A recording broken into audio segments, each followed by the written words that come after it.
I understand that the tag teams are a big deal, but the good news is you're not taking away from the importance. Everyone knows the tag teams are a big deal. So have them on the pre-show as a way to, bring up the pre-show. WWE used to do that all the time when they'd like kind of put on a new show. When they try to get like the Main Event or Velocity or one of these new shows, the way that they would get attention to it is by putting on a match that would give it attention. So if you want people to watch the pre-show, actually give them like the tag team match. Make them feel like they're going to miss out on something. Dude, you're right. Because I remember back in the day, like watching Heat, like Sunday Night Heat, they would put on a banger before the pay-per-view, and it's like, oh, like I remember like there's matches there where I'm like, damn, or if you just want people to pay-per-view, man. I'm kind of looking at when these shows first debuted, you wanted someone to watch Main Event when it was a brand new show. You didn't immediately make it crappy dark matches from Raw. You immediately put John Cena on it. You put like John Cena on the inaugural episode of Main Event in order for you on Ion TV or on the inaugural episode of Heat or on the inaugural episode of Velocity. You put like the tag team championships on the line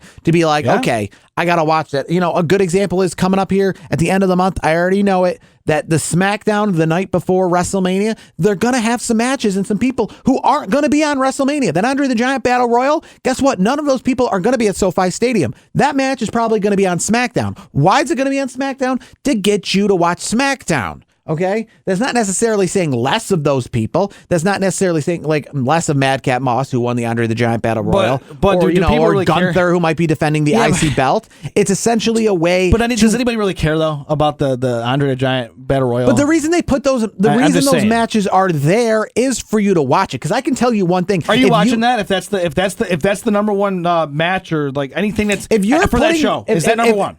If they're doing what they did last year, where they have matches that are essentially advertised for WrestleMania and they're on SmackDown, like they're saying, okay, these are WrestleMania matches. We're putting the IC title match and we're putting the Andre the Giant Battle Royal match on SmackDown, meaning that if you don't go to SmackDown, you're not going to see any of these guys because these guys aren't doing double duty. Then, yeah, I'm probably going to watch SmackDown because I feel like I feel like that's the same as when I go to WrestleMania or you watch WrestleMania, you watch the pre-show when they put matches on the pre-show. So I feel like I got to go to SmackDown because that is the pseudo pre-show. Now, if you tell me SmackDown the night before WrestleMania is going to have it's going to have all the WrestleMania people you're going to see all weekend cutting promos and in 6-man tag team matches, but don't worry, Sami Zayn, like all the same people, then I'll say, I'm not going to waste my time. I'm watching those guys on SmackDown. Wait. Okay, I gotta back that up a little bit. So wait a second. If Roman Reigns is cutting one last promo before WrestleMania, you're not going to watch that? Okay, so I'm going to be there at WrestleMania, right? So I'm either there or I'm not there, and I'm watching it or I'm not watching it. So right? are you not? So if that scenario plays out, if you tell me the night before WrestleMania, SmackDown has no matches involving people where I only can see them there, meaning it's going to be the SmackDown people whom are going to be a part of WrestleMania. It's going to be Roman. It's going to be Sammy. It's going to be all of those people. It's going to be essentially seeing nothing that I'm not going to essentially see the next night. But then, no, I am not going to pay money to go to SmackDown and see that. Now, if you tell me that Gunther is not going to be at SoFi Stadium, he's not even traveling there. He's defending that IC belt on SmackDown, and your only chance to see him WrestleMania weekend is at SmackDown, then yes, I'm going to go and see him at SmackDown. But if Roman Reigns is cutting a promo before WrestleMania, I'm good. You wouldn't go if Roman Reigns is cutting a promo? No, I'm not. I mean, I absolutely they're cutting promos every week, and sure, I'm interested in it, and sure, I'll put it on my phone and I'll watch it on YouTube the same way we watch all that stuff. But no, I'm not going to pay money and essentially attend that event. I'll attend Ring of Honor that night. I'll attend Impact that night. I'll attend something else. I'll be straight with you. If Roman Reigns is appearing in any way, shape, or form, I don't care. I'm going to see him at WrestleMania. But still, in it's the Roman match. Reigns. And I'll see the promo when it's on the scoreboard. I don't care. Recapping how we got here. I don't care if Roman Reigns talks and says 4 words. You know what I mean? Like, if he's there, I'm going to WrestleMania. I'm not seeing Roman Reigns. But, no. But listen, if the you're going to go see. So you'd rather go see a Ring of Honor show before WrestleMania than Roman Reigns before WrestleMania. Correct, because I'm going to already see him. I'm trying. Hey, that's your choice. But what would you rather, if you're going to have award-winning chicken wings on Friday night, what would you rather have on Thursday night? Crappy burgers or the second best chicken wings? Probably crappy burgers. Nope. Because you want to vary. No. You want chicken wings and chicken wings. Yes. Okay. Well, I'm a Well, you little don't know different. I guess you don't know my panel that well. I want to diversify. All right. And if you tell me that Chris Jericho is going to be in a match on the pre-show, but he's also going to be a match on the main card, I'm not watching the pre-show. But if you tell me my only chance tonight to see Chris Jericho is to see him on the pre-show, Okay. then I'm going to make sure I'm in the audience for the pre-show. The current state of Chris Jericho. We know Chris Jericho's history. We know how great he's been for 30 years. The current Chris Jericho, the Ocho, the whole Jericho Appreciation Society, don't compare it to Roman Reigns right now. Come on. I'm not comparing it to Roman Reigns. All right. What I'm saying is that when I went to that SmackDown last year, the first hour of the SmackDown was matches that involved people that I was only getting to see them that day and that day only. And then when I went to WrestleMania, there was no Madcap Moss. There was no there was no Gunther because he was involved in SmackDown. There was none of those people, right? And then the second hour, which was just Charlotte Flair cutting a promo, which was just a recap of Roman Reigns and Brock Lesnar, which was just essentially the go-home show. I didn't care about any of that because I said, I'm going to see a Charlotte Flair wrestle tomorrow. I don't need to see you. And here's the thing, Roman Reigns, and this is not anything on him, this is not anything, but any of the promos they are cutting the night before WrestleMania are like, not obviously are there more important promos. The more important promos are the ones building these matches when we are already there and they're already expecting a good chunk of people to not be watching SmackDown. They already attend and expect a good chunk of the 70,000 people at SoFi Stadium to be walking around Los Angeles that night and not paying attention to SmackDown because they're already there. They've already got the shirts that got Roman and Cody on it. No. They don't need to see any more final tidbits. No. I disagree 100% on that one. If you want people not only to check WrestleMania out the next night and the next two nights, they're going to be already. No. You want to get people to watch the SmackDown before WrestleMania, you put your stars on. That's if you're in that scenario. I'm not saying they're doing that. They're probably going to put they'll probably put some random names in and hey, let's have the Andre the Giant Battle Royale match. Great, cool. Where's the star power? If WWE wants, and they probably don't care. I mean, they will still have those people. Are they going to have that many stars on? But the point is, to me personally, I guess we just different. The only way I'm going to watch, and I've attended WrestleManias many times, they had all the pre-shows. The only thing that got me in the door at 5 p.m. to watch pre-show matches was to see matches that I wasn't going to see later. If you told me that like Matt Hardy is going to be in a match on the pre-show, but hey, Matt Hardy's already going to be involved in something else later in the night, they're just added matches, then I'm not interested. If you told me this AEW Revolution card, you make the card, it's 9 matches long. It's 9 matches from the start, and then you say 2 or 3 of those matches are on the pre-show, then because that's what people look at. They look at WrestleMania as a card that starts from the pre-show all the way to the end. If people are just doing double duty, or you're seeing, Roman Reigns do a promo, I'm not going to count that. If you tell me that the pre-show this year is going to have people doing promos for the first hour of the pre-show and there's no matches involved, then I'm going to show up when the card starts. I'm going to say, gotcha. The matches, the card is 9. That's totally different than Friday Night SmackDown, Saturday Night WrestleMania, Sunday Night WrestleMania. That's different. That's not. Here's the thing. No, because I think SmackDown, what they've been doing is an extension of the WrestleMania card. They've been saying that the IC title match is going to be at WrestleMania. And what? It's different nights. It's different. Correct. Here's the thing. But I think it's been an extension because the Andre the Giant Memorial Battle Royal is a part of WrestleMania, and they've been having it on SmackDown. I do agree with you on one aspect. Like you said, though, if it's kind of a meaningless thing the night of, if the pre-show stuff is meaningless to me, then I'm with you. I'll just show up. I would show up right at showtime or 15 minutes before, with LA traffic. It's a whole different thing. But if it's the night before, if it's Friday Night SmackDown, Saturday Night WrestleMania, Sunday Night WrestleMania, and something something decent or a big star is going to do something on Friday Night SmackDown, like Roman Reigns, for example. And this again, we're just doing a hypothetical here. If that's the case, I'm watching. That's just me. I'll watch it on YouTube. I'm not going to pay admission to go watch. And again, too, these aren't going to be big time promos. Let me ask you this, though. Nothing is obviously going to happen that's a big deal because they're not going to injure themselves or do anything that's going to be costly to their match the next night or the day after. Let me give you 2 scenarios then. And these again, folks, this is hypothetical speaking. Okay. You have the Andre the Giant Battle Royale. Mm-hmm. They advertise that, obviously, in that case. Or Roman Reigns says his last comments on the ahead of the main event of WrestleMania. I'm going to want to see that more than I'm going to want to see the Battle Royal. That's just me. I'll just ask you a quick question then. The night before the Elimination Chamber, right? If you were going to the Elimination Chamber, you're going to watch Sammy and Roman go at it one-on-one. Would you have rather gone to the SmackDown and saw Sammy again, which you did, main event, or would you have rather seen people main event SmackDown, which weren't going to be on that Elimination Chamber card? Like you went to Elimination Chamber, Charlotte Flair didn't defend a women's championship or even participate in Elimination Chamber. So I'd like to see her on SmackDown because on the Elimination Chamber, she's not going to be involved. So I can say that in the 4 hours of wrestling, I saw a much larger span of people than just seeing, I saw Charlotte and then I saw Charlotte again. I saw Sammy again. Like that's what I'm getting at. Like that's why I don't go to a lot of go home. It's okay. Paper like go home Raws before pay-per-views because we're not going to see championships on the line. We're not going to see stories build. We're just going to see differentiate. People just beat down the horse. We get it. You guys are fighting at the pay-per-view. It's already set in stone. Here's the thing. That's where we differ. That's where we kind of differ in our viewpoints because if it's stars, I want to see the stars. That's how I look at it. I want to see the stars doing something. But if it's just Charlotte Flair just coming out to remind us that she's wrestling at the pay-per-view, we know that. But if she's cutting a promo, I'm good. Like there's certain stars to me. They're going to keep cutting promos. If WrestleMania was 11 weeks away, that means they're going to cut 11 weeks worth of promos. If it's 4 weeks away, they're going to cut 4 weeks worth of promos. But to be honest, they got to keep cutting promos. The most important promos, though, are the ones that essentially build the match. If I'm watching tier 1 promos from tier 1 superstars versus I don't think they're tier 1 promos when you get to like Cody Rhodes and Roman Reigns after 6 weeks of build. They're tier 1s because of their star status is what I'm saying. They're tier 1s from a star perspective. Mm-hmm. I would rather see them even if it's cutting a good promo just to set up the next, the pay-per-view coming up, for example.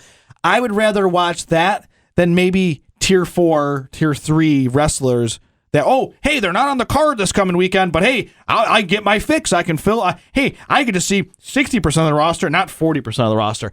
It's a different, and I'm not saying you're wrong. It's just different flavors, like different flavors of ice cream. I want to see the stars. That's just me. I want to see the stars. And here's the thing: if you want to watch those tier 3 and 4 superstars, they're probably on NXT anyways. Okay, so then we'll get off of AEW Revolution, and because this is what we're talking about promos here, and we'll talk about John Cena and his promo this past Monday night on Raw, unscripted promo on Monday Night Raw, and I can tell you, listen. These are the promos you're interested in. Him coming out for the first time and setting these matches up. Now, if he shows up every single week on Raw, yeah, by week 4, I'm not interested anymore. We get it. You're fighting Austin Theory. I'm still am. I'm more interested to see if he can improve because I wasn't a fan of John Cena's promo. I didn't think it was that great. I didn't think it was that great. I thought it was just basic. I'm not. It wasn't as good as his Rock stuff when he was going at feuding with Rock. Okay, let's not compare it to the Rock stuff. If you're telling me that wasn't entertaining, I don't know. I mean, again, different flavors. I'm not going to hate you on it. Entertaining per se. I he had a lot of love for it. I saw, like, I checked social media afterwards because I'm like, I'm feeling this, and I saw a lot of people on social media were like, I thought it was very cheap for him to say that they have to pipe in the crowd noise, because that was actually pretty good. That was pretty good to me. Well, see, I didn't. Well, first off, because I think Austin Theory, whether you like him or you don't like him, he draws a reaction. This whole thing of John Cena, are you not watching? It's still he funny, draws a reaction. It's still funny. That was, I guess, my issue with the John Cena promo is it didn't seem like he was really actually taking Austin Theory seriously. You want to know how it looked to me? It looked like John Cena now talking to John Cena then, back in the day. You know what I mean? Like, because when I look at Austin Theory, He's, and I don't want to say this in a bad way because you know how I feel about Austin Theory. I think he's a hell of a talent. He's going to be the next decade's wrestler guy. Wrestling, he's going to be one of the top guys the next decade. But to me, he's almost like a cookie cutter version of John Cena, but in a heel way. Like they took enough of what John Cena was back then, and they sprinkled a little extra seasoning on it to make him a heel because John Cena's not a heel. And they kind of they're reimagining Austin Theory as a kind of like a John. I don't want to say a John Cena ripoff because that's disrespectful to both guys. But that's how I look at it. It was like they took the bones of what John Cena was back then and made it into an Austin Theory where he's like a heel, where we know John Cena's never been a heel. Oh, John Cena has been a heel. Not really. Has he really been a heel? Come on. His first 4 years in the company. No, First 3 years in the company. I don't 2002. I don't consider him a heel back then. I don't consider that. Whenever that's not a heel. whenever he rapped, he was a heel. I don't think that's not, to me, that's not a real heel. A real heel is your heel. Because here's the thing, he was entertaining. Seth Rollins, you want to call him heel, but he was over. Well, I mean, to be honest, yeah, I understand that Stone Cold Steve Austin was an over heel, right, at one point. But I think if you draw a reaction where a good example is, right, and I saw this perfectly this past week when I was at a house show in Syracuse, WWE house show. Elias was in the ring. Elias was about to sing a song, and he was interrupted. I think it was by Bronson Reed. I forget who. Bronson Reed. Yeah, it was. Okay, so I wasn't there, but I heard. But so he's interrupted by Bronson Reed, right? He didn't sing the song. You know why he didn't get to sing the song? Because I was trying to think in my head: is he a heel right now, or is he a face?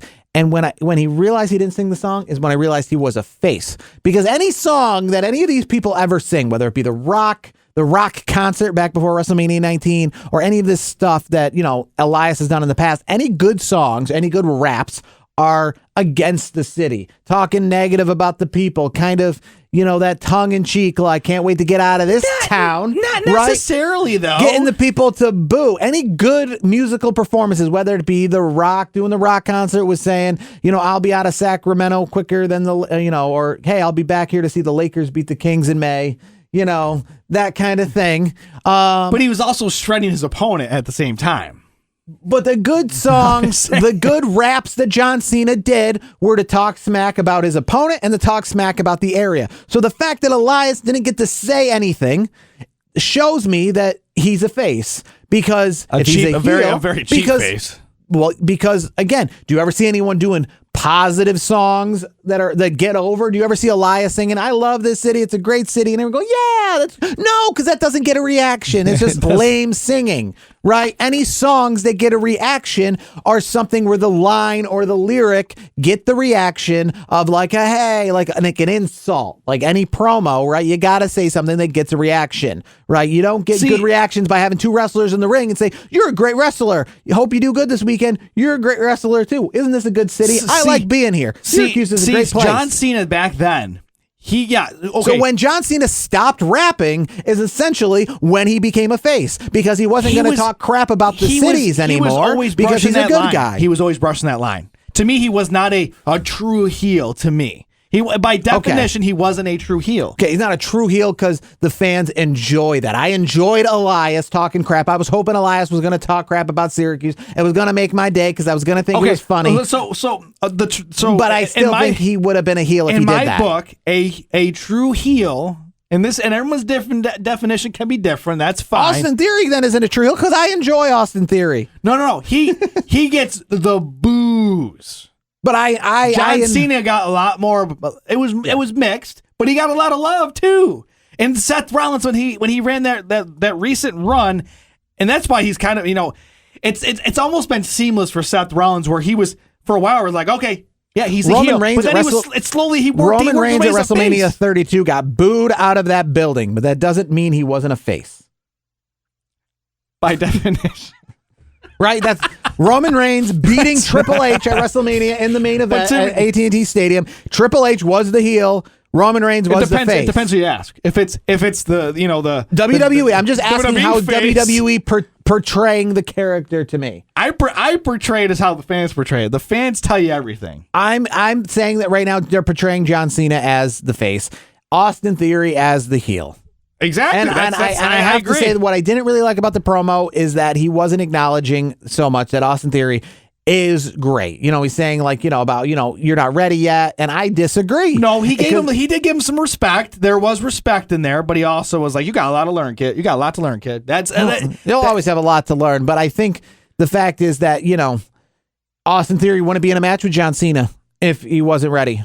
If he wasn't the person, But John Cena's going to play that off because that's just kind of his. That's a shtick. John Cena. Why would I guess that makes? And again, Austin Theory should use this as fuel, saying if I'm not ready, why would John Cena be getting in the ring with me at WrestleMania? Why would I have a match with John Cena? Why would WWE essentially pick that And why would John Cena come at me if I wasn't the person? Well, John Cena's not coming after WWE Bronson Reed. But you could spin it this way. Yeah, I don't care what WWE, like John Cena could say, I don't care what WWE thinks of you. This is how I think of you.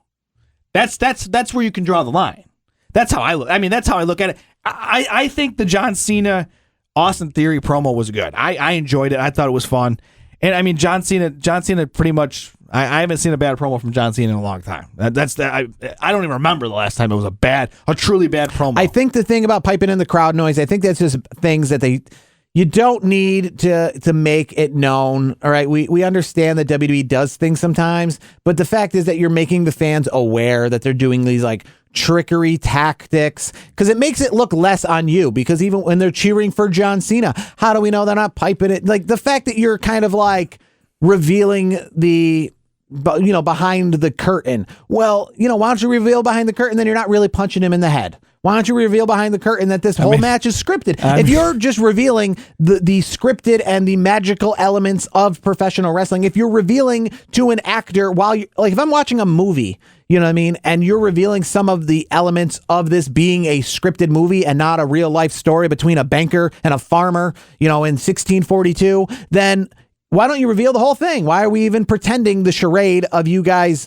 getting in a fight, a pseudo shoot fight here? Hey, if you're revealing elements that wrestling's not real. Some people, sometimes there's a lot of people out there that, like with UFC or any of these mixed martial arts, it's all to just sell things. That's all it's about, because like literally, I think there's better ways to sell a fight than to reveal that it's not really a fight. Tommy Fury and Jake Paul made it look like they absolutely hated the hell out of each other. After the match, they were like hugging like they're best friends. That's what I love about that kind of sport, is they're talking so much crap, and then they kick the crap out of each other, and then afterwards it's like, all right, let's go in the back and have a beer. Let's have a burger. You know what I mean? Like that's okay. If you want to, like, we all know the charade. It's there to sell. That's at the end of the day, you do your job as a salesperson to sell me on why should I watch this. Okay, so then I'll end it with this, right? You're going to a UFC pay-per-view, you're not, but I'm just saying you are. Yeah. And there's 6 UFC fights on the card, with the main event being number 6 on this card. Now, you can just have 3 on this card, and instead of 3 matches on the below or pre-show or prelims or whatever they call it, it's just the people from the main event coming out and cutting a promo and hyping up their match later in the night. Do you want to see a 6-match UFC card, or do you want to see a 3-match UFC card with the people from match number 3 coming out early and just chit-chatting about their fight later in the night? I mean, if it's almost like a stare down, like like how they do it before, like they do the whole thing, I'm good with it.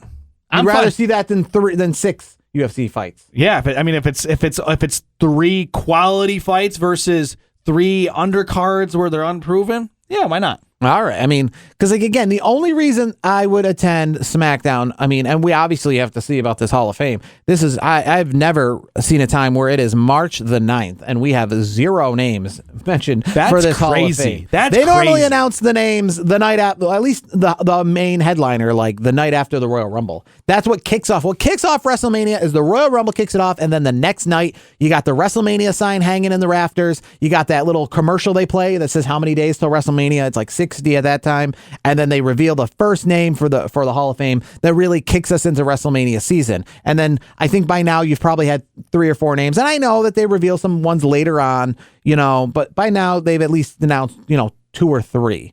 And the headliner. The headliner by now. Now they're just trying to hammer out the details of who's getting the Warrior Award or whatever. But I will say the only thing that will get me to attend the SmackDown the night before WrestleMania is if I think it's an extension of the WrestleMania card. If I think that WrestleMania total is like a 16-match card and that 2 matches on that card are on that SmackDown, then that is how I am going to watch that. But if you tell me it's just promotions leading up to that, I'm not as interested. But here's my suggestion. Why don't we do a 1 hour actual like wrestling show? Like, so 8 to 9, we'll make it like, all right, let's just put some matches together. And then the next hour, because obviously we don't even know who. Well, they do that already. That is what they do. They do the 1 hour of stuff, and then they do 1 hour of literally packages and commercials. But just do it before Elimination Chamber. But here's the thing. To your point, though, if you're trying to sell it to me or sell it to you, because I know you're going to. I think the whole SmackDown should just be the Hall of Fame.